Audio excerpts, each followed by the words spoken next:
à compter sur nous. Ne voulons-nous pas aller tous dire à tous ceux qui sont perdus que nous les voulons pour Jésus. Cherchons-les, savons-nous le prix d'une âme? Shalom, shalom à vous, content de vous retrouver à nouveau et bienvenue dans notre série consacrée au leadership serviteur.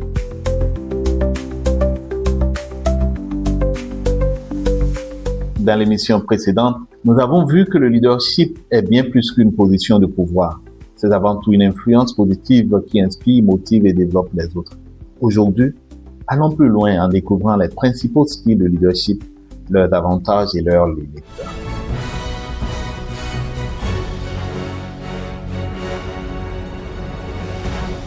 Alors, retenons que tous les leaders n'agissent pas de la même manière.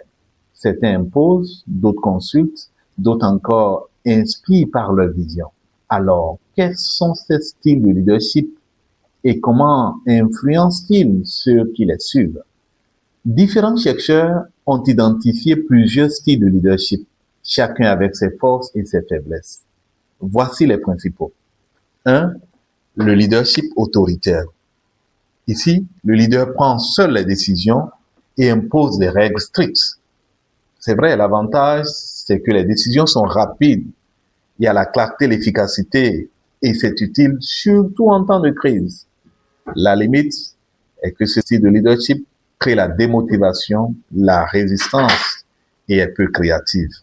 Deuxièmement, le leadership participatif. Le leader consulte son équipe avant de décider. C'est vrai, l'avantage, il y a une grande motivation renforcée, il y a une meilleure adhésion, il y a de la créativité, mais la limite, c'est que les décisions sont souvent très lentes et donc il y a même le risque d'indécision sur certaines questions. Troisièmement, le leadership délégatif. Le leader laisse une grande autonomie à son équipe. C'est vrai, l'avantage, c'est qu'il y a la responsabilisation collective, l'initiative, l'autonomie.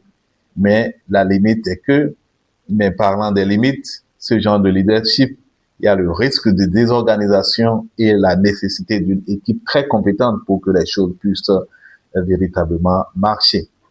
Voyons le style du leadership transformationnel. Il est basé sur la vision et l'inspiration. Le leader cherche à transformer et faire adhérer tout le monde à cette vision.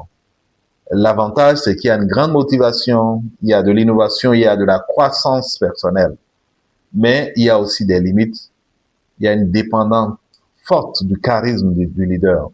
Et parfois, il y a vraiment des décisions qui sont irréalistes. Voyons le leadership transactionnel. Il fonctionne par récompense et sanction. Ah oui, l'avantage, c'est que il y a l'efficacité à court terme et les règles sont claires. Mais non des limites. La motivation est superficielle et même la créativité est limitée. Le leadership charismatique. Le leader charismatique attire par son aura et sa personnalité. Il y a une forte mobilisation derrière ce type de leadership. Il y a de l'inspiration. Mais la limite, c'est cette dépendance excessive du leader. Et c'est difficile à pérenniser parce que quand ce leader charismatique n'est pas là, parfois, c'est terminé. Enfin, le leadership serviteur. Le leadership serviteur met le service et le développement des autres avant l'autorité. C'est un leadership qui donne cohésion, engagement durable, valorisation des talents.